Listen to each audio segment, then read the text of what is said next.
Salam olahraga ya. Hari ini ada MotoGP France 2025. Pemenangnya Johann Zarco. Jadi dia kemenangan perdana ya.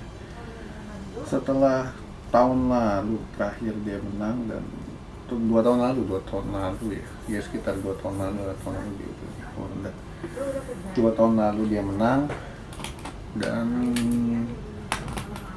ya gue bilang untuk Zarco ini menjadi prestasi tersendiri ya dengan Honda juga, karena dengan Honda pun gue bilang dia salah satu rider yang paling ada progres lah tahun ini ya. Progresnya cukup signifikan juga, dan sekarang dia ada di posisi ke-6 untuk championship. Rider non Ducati paling tinggi ya untuk Zarco. Tadi gue bilang secara race dia betul-betul kayak udah hafal banget sirkuit ini. Walaupun berjalannya race ini gue bilang ya race yang gila juga, karena back to flag, dan di awal race langsung disuguhkan dengan crashnya Pecco crash. Dia sempat ganti motor tapi jaraknya udah terlalu jauh, apalagi ini hujan sehingga gue bilang dia ini nggak nyaman lah dengan keadaan seperti itu. Lalu di posisi kedua ada Mark, ya dia dapat benefit ya karena pesaing terdekatnya adanya jatuh dan nggak bisa finish. Sempat masuk ke posisi ke-6 lagi tapi crash lagi karena suhu bannya udah hancur. Ya Mark di posisi kedua dia main aman karena dia bilang Zarco terlalu kuat di sini, jadi dia lebih baik fokus ke championship. Dapat 20 poin berharga untuk dia. Dia sekarang unggul sekitar 22 poin dari adiknya. Ketiga ada Fermin Aldeguer.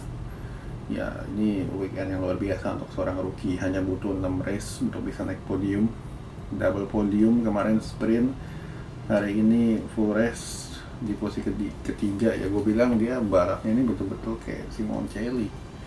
Nggak ada perhitungan, main langsung satu, bodinya pun sama, dan karakteristik Ducati cocok dengan gaya balapnya dia.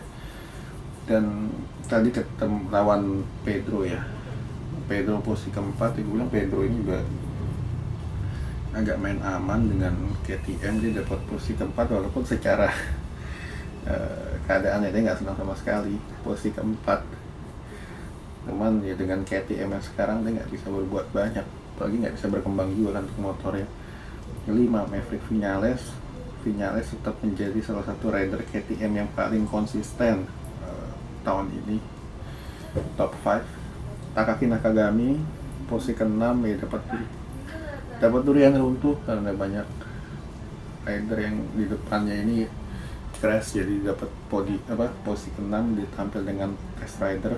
7 Raul Fernandez, Dija ke-8, jadi dia nggak diuntungkan sama sekali. Salvadori ke-9, Ayogura ke-10, Marini 11, Alex Rins 12, Enea 13, Bezzecchi 14, Morbidelli 15. Morbidelli sebenarnya di awal punya pace ya, apalagi setelah Pecco jatuh dia posisi keempat tapi crash juga.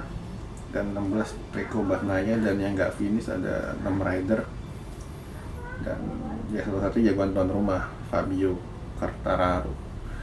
Oke.